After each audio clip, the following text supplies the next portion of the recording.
बिस्मिल्लाहिर्रहमानिर्रहीम। मैं हूं Amjad Awan export documentation channel पर एक नई वीडियो के साथ अपने तमाम व्यूवर्स को वेलकम कहता हूं।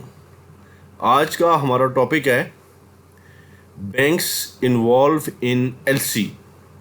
एलसी का जो प्रोसेस है उसमें कौन कौन से बैंक इन्वॉल्व होते हैं, इसमें एलसी का प्रोसेस भी आ जाएगा और एक्सपोर्ट के डॉक्यूमेंटेशन से लेकर पेमेंट तक के वो जो तमाम बैंक्स हैं, जो मेजर बैंक्स इसमें इन्वॉल्व होते हैं, आज हम इस वीडियो में उनके ऊपर डिस्कस करेंगे कि कौन कौन से बैंक किस किस स्टेज पे इन्वॉल्व होते हैं और उनका फंक्शन क्या होता है। इससे पहले अपने दोस्तों से गुजारिश है कि अगर आप मेरे चैनल पर नए हैं या आपने अभी तक मेरे चैनल को सब्सक्राइब नहीं किया तो उसे सब्सक्राइब कर लें, उसके साथ बेल आइकन को ज़रूर क्लिक करें ताकि हर नई वीडियो का नोटिफिकेशन आपके पास पहुंच सके। अब वीडियो को स्टार्ट करते हैं। सबसे पहले जो बैंक इन्वॉल्व होता है एलसी के प्रोसेस में वो एलसी ओपनिंग बैंक होता है।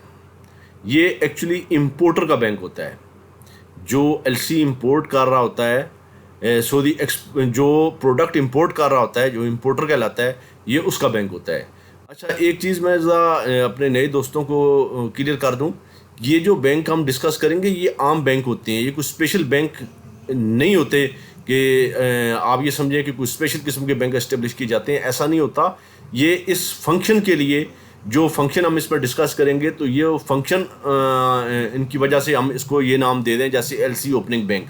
इसका मतलब ये नहीं कि ये बैंक बाकी काम नहीं करता, बाकी ये काम उसी तरह करता है। ये कैश लेता भी है, कैश देता भी है, बिल्स भी डिस्काउंट करता है, एक्सपोर्ट भी करता है, इंपोर्ट भी करता है, और दूसरे जो भी फंक्शंस हैं, आपने पेमेंट ट्रांसफ़र करनी है, ये सारे बैंक उसी तरह काम करता है। फॉरेन एक्सचेंज ब्रांच होती है ये जो एलसी ओपनिंग बैंक होता है, ये इंपोर्टर का बैंक होता है। ठीक है, ये जो बैंक्स जो हम डिस्कस करेंगे ये सारे फॉरेन एक्सचेंज ब्रांचेज होती हैं। बैंकों की जो भी ब्रांचेज होती हैं वो सब फॉरेन एक्सचेंज ब्रांचेज नहीं होती हैं। आपके दाएं बाएं गली मोहल्ले में जो छोटी ब्रांचेज होती हैं वो फॉरेन एक्सचेंज ब्रांचेज नहीं होती। जो बड़ी ब्रांचेज होती हैं बैंक की वो फॉरेन एक्सचेंज ब्रांचेज होती हैं, जहाँ ओवरसीज बैंकिंग होती है। उसे ओवरसीज बैंकिंग का डिपार्टमेंट भी कहा जाता है, जो इंटरनेशनल ट्रेड को डील करता है। ठीक है, तो ये एलसी ओपनिंग बैंक इंपोर्टर का बैंक होता है, जहाँ इंपोर्टर की कंपनी का अकाउंट होता है। इंपोर्टर इस बैंक के पास जाके रिक्वेस्ट करता है एलसी ओपन करने की कि उसने कुछ चीज़ इंपोर्ट करनी है तो एलसी फलां एक्सपोर्टर के नाम पर ओपन कर दे। तो ये एलसी ओपनिंग बैंक होता है। ये किसका बैंक होता है? इंपोर्टर का बैंक होता है। ठीक है, ये बात क्लियर होगी कि ये आम बैंक होते हैं, ये कोई स्पेशली एस्टेब्लिश किए हुए बैंक नहीं है कि आप ये समझें कि एलसी ओपनिंग बैंक किसी गवर्नमेंट ने को अलग से एक बैंक बना रखा है, ऐसा नहीं होता। ठीक है, जो भी बड़े बड़े बैंक्स हैं, कमर्शियल बैंक हैं आपकी कंट्री में, आपकी सिटी में, उसकी जो मेजर ब्रांचेज हैं वो एलसी ओपनिंग का भी प्रोसेस करती हैं, एक्सपोर्ट का भी करती हैं। मतलब वहाँ आप जो काम उससे लेंगे वो काम कर रहा बैंक, वो काम करेगा। तो अब इसमें हमने एलसी ओपन करने का इससे काम लेना है तो एलसी ओपनिंग बैंक कहलाएगा इस फंक्शन के लिहाज से। ठीक है, अब नेक्स्ट पे नेक्स्ट बैंक है जी कोरस्पोंडिंग बैंक। कोरस्पोंडिंग बैंक या कोरस्पोंडेंट बैंक, ये एक्चुअली बैंक वो होता है जो लिंक होता है एलसी ओपनिंग बैंक के साथ। ये कोरस्पोंडेंट बैंक कहलाता है। जो हम इस प्रोसेस में देख रहे हैं, जो हम प्रोसेस डिस्कस कर रहे हैं, उसमें जो एलसी ओपनिंग बैंक के साथ जिस बैंक का लिंक होता है वो कोरस्पोंडेंट बैंक या कोरस्पोंडिंग बैंक कहलाता है। यानी उन बैंकों की आपस में ख़तो किताबत होती है, आपस में उनकी कम्युनिकेशंस होती हैं।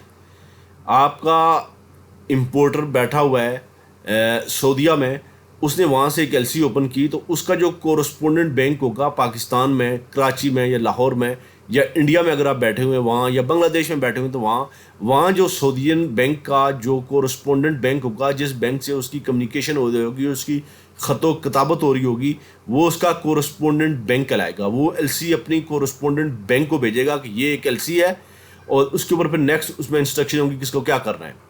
इसको खुद वो एडवाइस करना है या आगे किसी और बैंक के थ्रू एडवाइस करना है। ये एक्चुअली एक्सपोर्टर बाज़ औक़ात कहता है कि फ़लाँ बैंक के थ्रू मुझे एडवाइस करें, तो फिर वो उस पर चला जाता है। अगर नहीं कहता, उसे एलसी भेज देता है तो फिर वही एलसी आगे उसको एडवाइस कर देता है। तो ये कोरस्पोंडेंट बैंक होता है जो एलसी ओपनिंग बैंक से लिंक्ड होता है, ये कोरस्पोंडेंट बैंक कहलाता है। ये फिर मैं अर्ज कर दूं कि ये आम बैंक्स होते हैं, ये कोई स्पेशल एस्टेब्लिश किए हुए बैंक नहीं है। हम जिस फंक्शन की बात कर रहे हैं ये उस फंक्शन के लिहाज से ये कोरस्पोंडेंट बैंक कहलाएगा। ठीक है।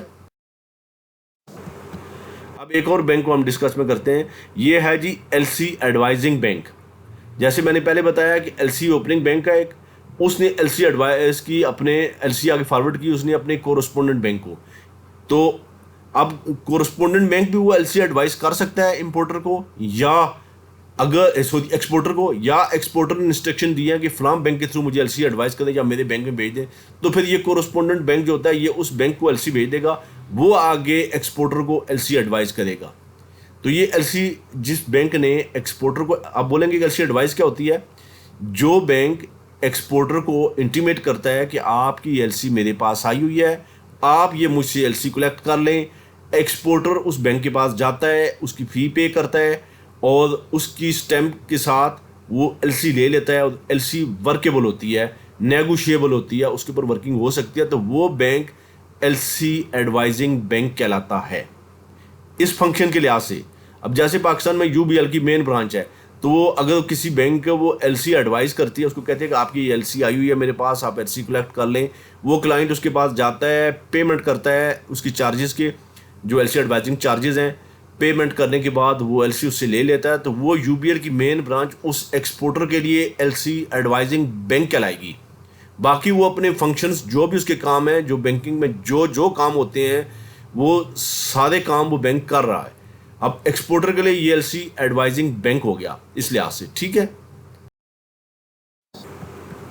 अब नेक्स्ट एक और बैंक हमारे सामने आ गया, ये है जी कन्फर्मिंग बैंक।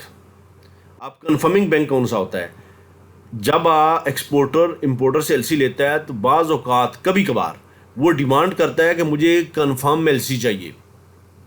कन्फर्म एलसी चाहिए। कन्फर्म एलसी का मतलब यह है कि कोई बैंक, बड़ा बैंक, फर्स्ट क्लास बैंक जिसकी अच्छी रेपुटेशन हो, उस एलसी के अंदर अपनी कन्फर्मेशन ऐड करता है, यानी एक तरह की वो गारंटी लेता है कि मैं गारंटी हूँ इसकी पेमेंट का, तो वो अपने चार्जेस लेता है। वो जो बैंक अपनी उसमें गारंटी ऐड करता है, अपनी कन्फर्मेशन ऐड करता है और उसकी रिस्पॉन्सिबिलिटी लेता है पेमेंट की, वो कन्फर्मिंग बैंक कहलाता है। ये बैंक कोई भी बैंक हो सकता है, जैसे हमने कहा ना एलसी एडवाइजिंग बैंक, तो एलसी एडवाइजिंग बैंक भी कन्फर्मिंग बैंक हो सकता है। जो कोरस्पोंडेंट बैंक था वो भी कन्फर्मिंग बैंक हो सकता है। बैंक के अंदर मेंशन होगा कि फलां आपका कन्फर्मिंग बैंक है, फलां बैंक से कन्फर्म कर लें, या अगर सिर्फ वर्ड लिखा है कि एलसी में बी कन्फर्म, तो आप उस बैंक से पूछेंगे कि भाई आप मुझे एलसी कन्फर्म करके दो, तो वो बैंक कन्फर्म करके दे देगा। वो या वो कहेगा कि मैं नहीं कर सकता, फलां बैंक करेगा। तो जो भी बैंक उसके अंदर कन्फर्मेशन ऐड करेगा, उसकी गारंटी लेगा इंपोर्टर के बैंक की, यानी एलसी ओपनिंग बैंक की, जो बैंक गारंटी लेता है वो कन्फर्मिंग बैंक कहलाता है। और ये भी याद रखें कि हर एलसी कन्फर्म नहीं होती। अगर आप कन्फर्म एलसी लेते हैं तो उसके अंदर आपको एक्स्ट्रा चार्जेस बियर करने पड़ते हैं। बाज़ औक़ात ऐसा होता है ना कि बाज़ कंट्री से पेमेंट आ रही होती है, तो एक डाउट होता है। जैसे आजकल आप देख रहे हैं कि श्रीलंका डिफ़ॉल्ट कर गया है, तो कुछ अर्सा पहले, अब तो आजकल तो वहाँ से कुछ हो ही नहीं रहा ना, कुछ अर्सा पहले जब ये लोगों को एक तरह का डाउट था कि हो सकता है कि श्रीलंका डिफ़ॉल्ट कर जाए, उसके बैंक डिफ़ॉल्ट कर जाए, तो वहाँ से कोई एलसी आती होगी तो लोग कहते होंगे भाई हमें कन्फर्म एलसी चाहिए, हमें नहीं मालूम कि हम शिपमेंट कर दें, श्रीलंका का बैंक डिफ़ॉल्ट कर जाए, हमें पेमेंट ही ना मिले। इसी तरह नाइजीरिया वगैरह से जो लोग काम करते हैं, कीनिया से जो काम करते हैं, वो यूजली कन्फर्म एलसी ही डिमांड करते हैं। बाकी सऊदीया के किसी बैंक से आई है या चाइना के बैंक से आई है, उसमें लोग ट्रस्ट करते हैं कि उनका बैंक डिफ़ॉल्ट नहीं करने वाला, उसकी अच्छी रेपुटेशन है, तो वो कन्फर्म एलसी नहीं लेते, ठीक है। तो ये कन्फर्मिंग बैंक वो होता है जो एलसी में अपनी कन्फर्मेशन ऐड करता है, वो कन्फर्मिंग बैंक कहलाता है। बाकी वो बैंक उसी तरह अपने फंक्शन करता है। मैं हर टॉपिक के साथ ये फिर एक्सप्लेन कर रहा हूँ, ये कोई अलग से एस्टेब्लिश किया हुआ बैंक नहीं होता, ये आम बैंक ही होते हैं जो आप अपने मार्केट में और मेन जो आपके रोड्स हैं और शाहराहों के ऊपर और कमर्शियल एरिया में जो बैंक्स आप देखते हैं, ये वही बैंक होते हैं, कोई अलग से एस्टेब्लिश किया हुआ बैंक नहीं होता। अब एक और बैंक हमारे सामने आ गया जी, ये है जी नेगोशिएटिंग बैंक। ये एक्चुअली एक्सपोर्टर का बैंक होता है, जो एलसी को ऊपर शिपमेंट दे रहा है, जो एक्सपोर्टर है, जो एक्सपोर्ट प्रोडक्ट कर रहा है, उसका अकाउंट जिस बैंक में होता है और उसी बैंक के थ्रू अगर वो शिपमेंट करता है और अपने डॉक्यूमेंट्स बैंक में प्रेजेंट करता है, तो वो नेगोशिएटिंग बैंक कहलाएगा, ठीक है। ये एक्सपोर्टर का बैंक होता है। अब ये कहेंगे कि आप के जहन में एक माइंड आ सकता है कि एक्सपोर्टर के 3-4 बैंक भी हो सकते हैं। जी हो सकते हैं, इससे ज़्यादा भी हो सकते हैं, लेकिन नेगोशिएटिंग बैंक उसका वो बैंक कहलाएगा जहां उसने एक्सपोर्ट के डॉक्यूमेंट प्रेजेंट किए हैं, शिपमेंट करने के बाद जहाँ वो पाकिस्तान में, तो वो शुरू प्रोसेस से एक्सपोर्ट जो होती है अपने बैंक के थ्रू है, ठीक है। तो जो बैंक उसके डॉक्यूमेंट्स को हैंडल कर रहा है, उसकी पेमेंट को हैंडल कर रहा है, वो नेगोशिएटिंग बैंक कहलाएगा। अब आपके लिए एक बैंक नेगोशिएटिंग बैंक है, दूसरे के लिए हो सकता है वही एलसी ओपनिंग बैंक हो, तीसरे के लिए हो सकता है वही एडवाइजिंग बैंक हो। फिर मैं बता रहा हूँ कि ये बैंक आम बैंक होते हैं, कमर्शियल बैंक्स होते हैं, फॉरेन एक्सचेंज ब्रांचेज होते हैं। ये बस ये है कि फॉरेन एक्सचेंज ब्रांच होती है, ठीक है। ये नेगोशिएटिंग बैंक कहलाता है, जो एक्सपोर्टर का बैंक होता है।